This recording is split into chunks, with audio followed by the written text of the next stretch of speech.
올라가매 바산 왕 옥이 그의 모든 백성을 거느리고 나와서 우리를 대적하여 에드레이에서 싸우고자 하는지라. 여호와께서 내게 이르시되 그를 두려워하지 말라.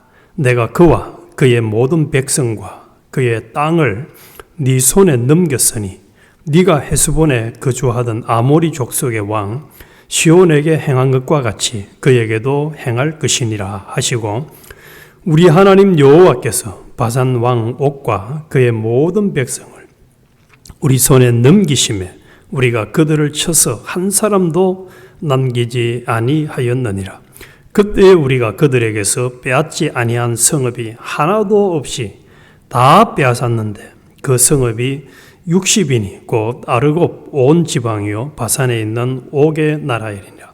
그 모든 성읍이 높은 성벽으로 둘려 있고 문과 빗장이 있어 견고하며 그 외에 성벽 없는 고을이 심히 많았느니라. 아멘. 오늘 아침에는 승리의 하나님, 순종으로 싸우라는 제목으로 같이 은혜하겠습니다. 승리의 하나님, 순종으로 싸우라. 저는 이번 부활절 주일 예배를 드리고 그 우리 김재하 권사님 집 가까이 있는 데더라고요. 가보니까 할리우드 공동묘지를 잠깐 갔다 왔습니다. 그래서 다시 한 번 더 인생이, 나그네 인생이 끝난, 또 먼저 간 사람들의 무덤을, 다양한 무덤을 보면서 여러 가지 생각을 좀 하고 왔습니다. 거기 가니까 처음 가봤는데 그 무덤에는 전부 다 부자들만 와 있는 것 같아요. 내가 정확하게 모르긴 해도 돈 없는 사람은 거기는 못 가는 것 같더라고요. 아주, 또 어떤 사람은 이제 부부 사진을 딱 걸어놓은 묘비도 있고, 또 어떤 묘비는 보니까 이제 27살 정도 산 젊은 청년이 간 무덤도 있고 이제 다양하게 있더라고요. 어쨌든지 이 자리에는 우리는 다 이제 5학년, 6학년, 7학년, 우리 권사님은 8학년, 이제 다 가야 될 자들이, 얼마 있다 가야 될 자들이. 가는데 남는 거는 뭐만 남습니까? 이름만 남습니다. 김재하는 어떻게 신앙생활을 했다. 이것만 남아요. 그리고 그 사람이 누구에게 어떤 영향력을 끼쳤다. 그래서 빈손으로 왔다가 빈손으로 가는데 구원을 이룬 것, 얼마만큼 예수 그리스도를 닮은 인격으로 자랐느냐의 인격과 또 하나님 보실 때에 얼마나 믿음 생활을 잘했느냐. 그래서 우리가 하기는 사람에게 하는데 받는 것은 누구한테 받는다고 했습니까? 하나님께 받는다고 했잖아요. 그래서 하나님께서 너한테 줄 것이 뭐가 있느냐, 이것만 남지. 그거 외의 것은 고린도전서 15장에 보니까 불 가운데서 구원을 얻은 사람과 같은 사람도 있을 것을 말씀했습니다. 하나도 하늘나라를 가져갈 것이 없는 사람이 있을 것도 말씀했습니다.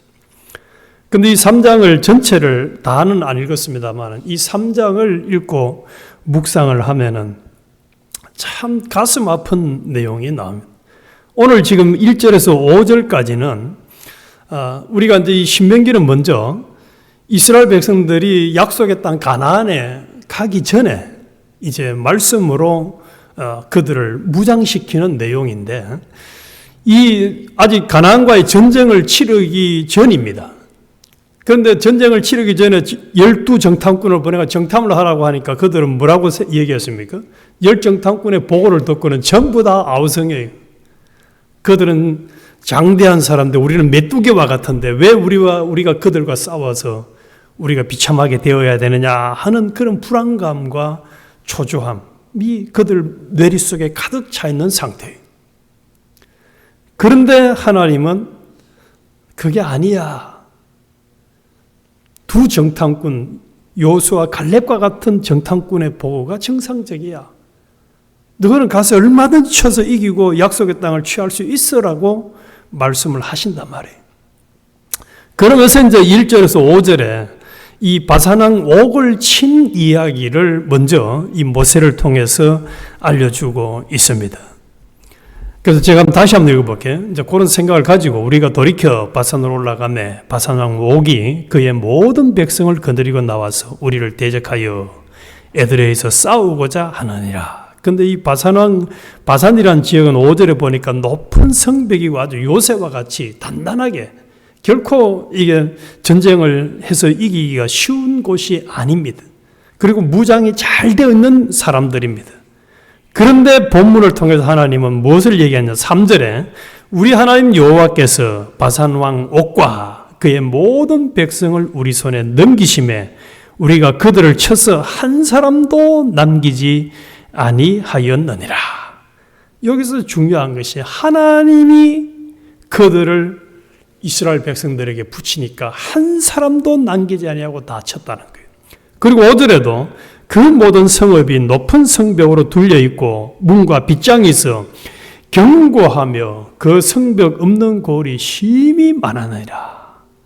그런데 6절에서 보면 이제 그 이하를 보면 그들을 다 완벽하게 쳐서 이겼다는 내용입니다. 그래서 바산왕 옥을 친 것처럼 너희들도 가나안 땅에 가면은 하나님이 넉넉히 이기게 해 줄 것이다 라는 약속이 전제되어 있습니다. 우리는 늘 명심하고 잊지 말아야 될 것이 우리가 생각할 때는 마치 열정탐꾼의 보고처럼 앞으로 우리는 미래가 없어 우리 인생은 비참할 거야 라고 할지 몰라도 하나님은 그 모든 환경을 약속대로 지켜주실 하나님이고 반드시 그대로 이루시는 하나님이라는 사실을 기억을 해야 됩니다. 그래서 우리가 제일 순종이 안 되는 말씀 중에 하나가 항상 기뻐하라. 범사에 감사하라. 감사함으로 받으면 버릴 것이 없다. 이런 말씀을 해도 우리는 어떤 처신을 하죠. 내 마음에 안 들고 나를 힘들게 하는 상황이 닥치면은 하나님 원망하고 사람 불평하고 짜증을 내고 성질을 부리고 합니다. 성질을 부리고 해요. 자, 이렇게 바산왕 옥을 쳐서 승리한 얘기를 하지만은 이 말을 하는 모세가 너무너무 가슴 아픈 장면을 반복을 합니다. 그 반복의 내용이 뭐냐? 자신은 약속의 땅 가나안에 들어갈 수 없다는 이야기를 하고 있어요. 자, 26절을 보십시오. 마지막 부분 26절. 제가 24절부터는 제가 잠깐 설명을 할게요. 그 모세가 이제 하나님 앞에 23절에 보니까 그때에 내가 여호와께 간구하기를 주 여호와여 주께서 주의 크심과 주의 권능을 주의 종에게 나타내시기를 시작하셨사오니 천지간에 어떤 신이 능히 주께서 행하신 일고 주의 큰 능력으로 행하신 일같이 행할 수 있으리까 구하옵나니 나를 어떻게 해달라고 합니까? 건너가게 하사 요단 저쪽에 있는 아름다운 땅 아름다운 산과 레바논을 보게 하옵소서 하되 모세가 간절히 하나님 나 저 약속의 땅에 가고 싶어요. 그 아름다운 땅에 가서 살고 싶어요. 간절히 구합니다. 간절히. 그런데 25절 여호와께서 너희 때문에 내게 진노하사 내 말을 듣지 아니하시고 내게 이르시기를 그만해도 족하니 이 일로 그 다음에 뭐라고 하죠? 다시 내게 말하지 말라. 하나님 모세야 너 가나안 땅에 보내달라 소리 다시는 나한테 하지 마. 하지 마. 다시 하지 말래요. 이거 누가 하는 얘기입니까? 사람이 하는 얘기 아니에요. 하나님께서 모세는 다시는 나한테 가나안 땅에 보내달라고 더 이상 얘기하지 마. 너는 비스가 산 꼭대기에 올라가서 눈을 들어 동서남북을 바라보고 내 눈으로 그 땅을 바라보라. 너는 이 요단을 건너지 못할 것임이니라. 모세 너는 요단강 건너서 가나안 땅에 못 가.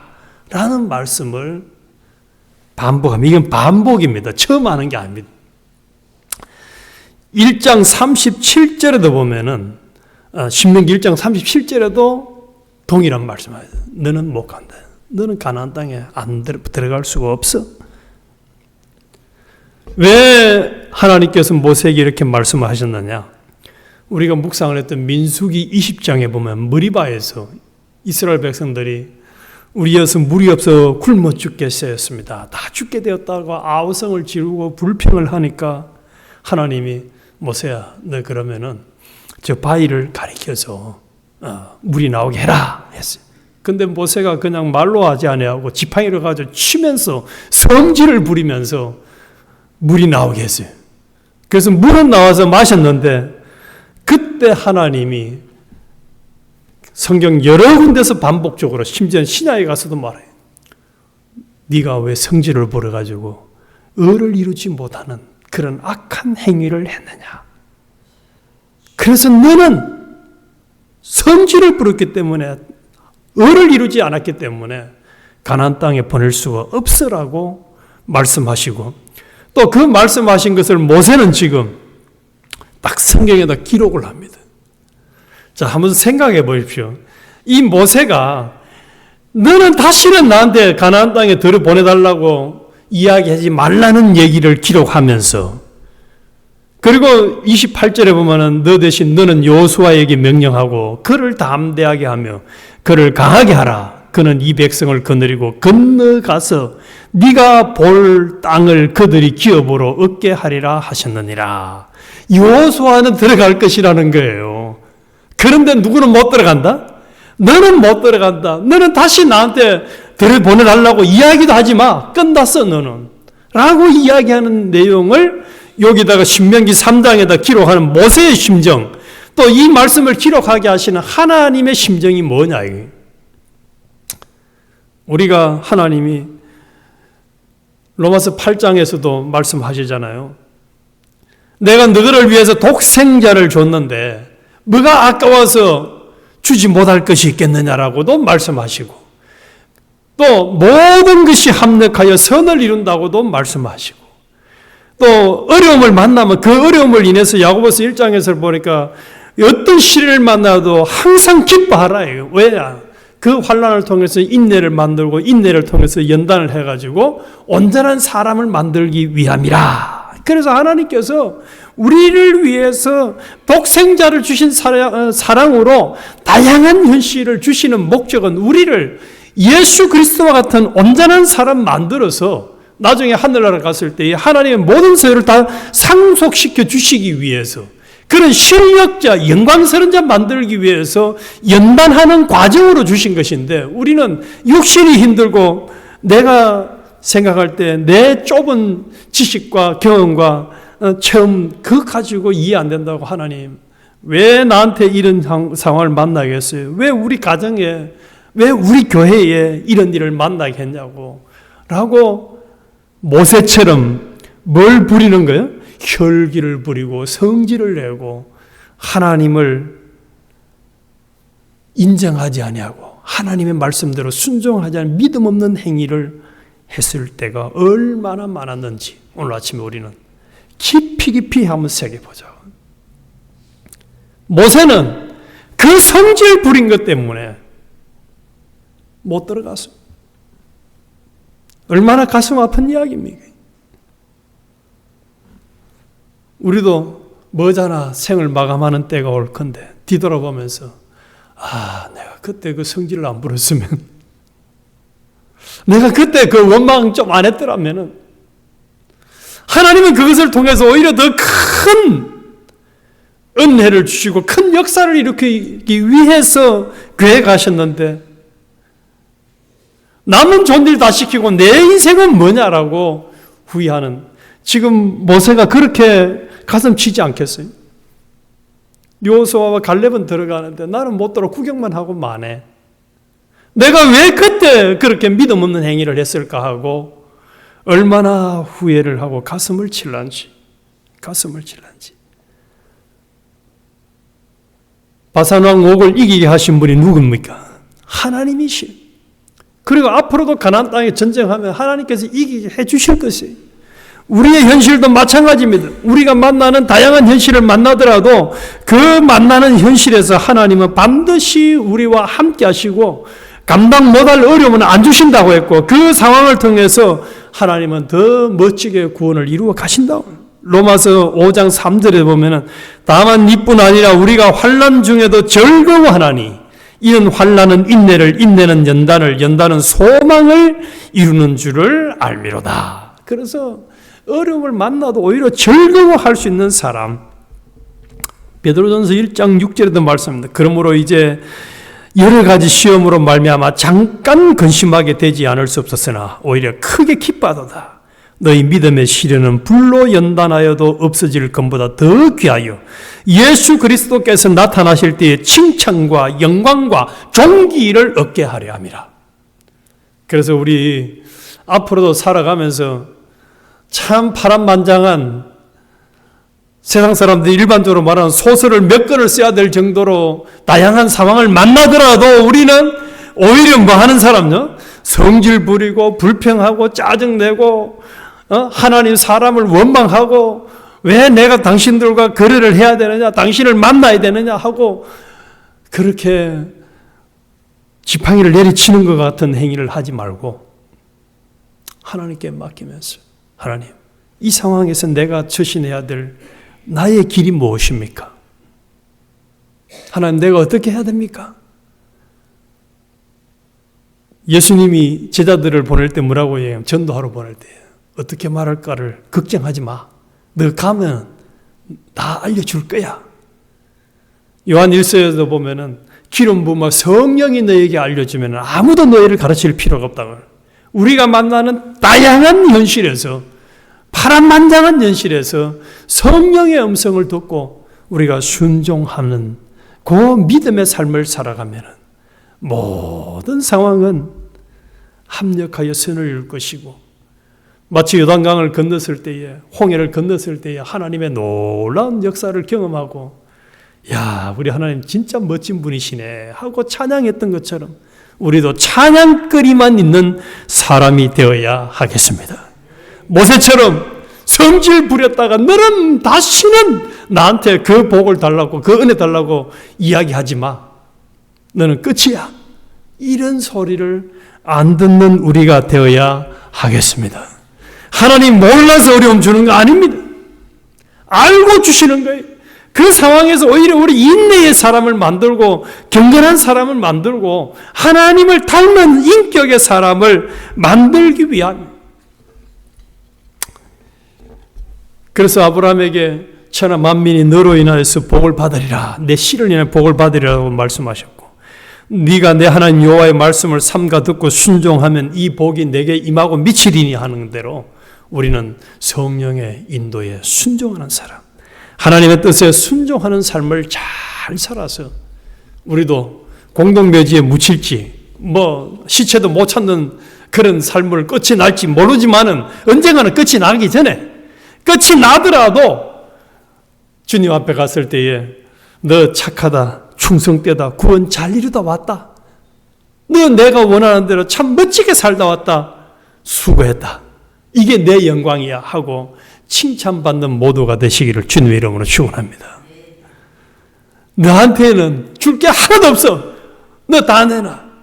너는 너한테 줄 거 없어 하고 참 다 빼앗김을 받는, 불 가운데서 구원을 얻은 것 같은 그런 비참한 사람이 한 사람도 나와서는 안 되겠습니다. 하나님 아버지, 그래서